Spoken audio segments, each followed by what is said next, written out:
Welcome back to Authors and Agendas, the space where we pause and reflect on faith, culture, and the choices that shape our lives. Today's conversation is one many of us will face at one point in our life. How do we know when a relationship has reached the end of its ropes? And how do we bow out gracefully without bitterness or unnecessary damage? We grew up with this cultural script that if you try hard enough, if you work hard enough, love is supposed to last forever. But the truth is, not every relationship is meant to go the distance. Some relationships come as lessons, as seasons, as mirrors, and when the purpose is fulfilled, they unravel. Recognizing that doesn't mean you have failed. It can mean you have grown. Here are some signs that a relationship is ending. Endless cycles. When you keep cycling back to the same arguments, to the same disappointments, and nothing really changes, it's not just a conflict, it's a loop. Loss of respect.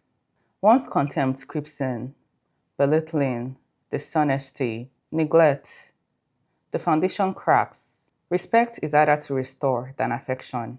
Emotional disconnection. If you feel like roommates or strangers, or if one person has emotionally checked out, the relationship becomes a hollow shell. Unequal effort.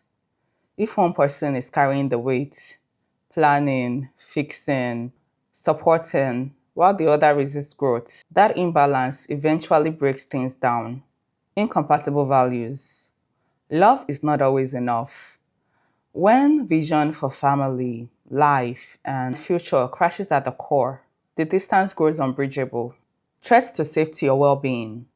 If any form of abuse is present, living isn't just an option, it is an act of survival. Loss of joy and peace. When the relationship feels more draining than nourishing, when it feels more like a storm than a shelter, it may be time to release it. Outgrowing each other. Sometimes the relationship fits a younger version of you, but as you evolve, the bond does not stretch with you. So, how do we bow out gracefully? By choosing honesty over cruelty, by not weaponizing blame, but speaking truthfully about your needs, by blessing what was good in the relationship instead of obsessing over what went wrong, and by remembering that endings are not only endings, they are also beginnings. Sometimes the most loving act is knowing when to let go. If you're in that space of wondering whether to stay or leave, I hope these reflections give you clarity.